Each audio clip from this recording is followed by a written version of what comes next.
Salamu alaikum, salamu alaikum. Amma alaikum salam. Barka da zuwa. Allah dan cire min ko 200 mana ko 500 haka ko duk dai abin da yake cikin abun nan da Allah ka dan cire min. Malam.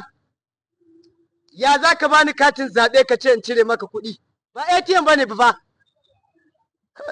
Kai ban kula ba wallahi. Ka san yanayin garin ne yayi zafi. Garin ne ya dau zafi wallahi. Yanayin kai malam haka fa irin ka fa wani ya zo min da katin national identity wai in cire masa kuɗi. Wannan wani irin zafin kai ne malam?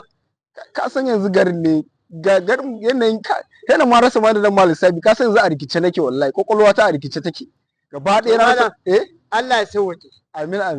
Gaskiya wannan rayuwa sai a hankali. Ka san abin da yasa dalilin da yasa ka ga nake ta yawo da katin zabe a juna har na manta ma nake ɗaukan shi a matsayin katin cire kuɗi wato ATM kenan. Wallahi saboda muhimmancin da zabe yake da shi ne.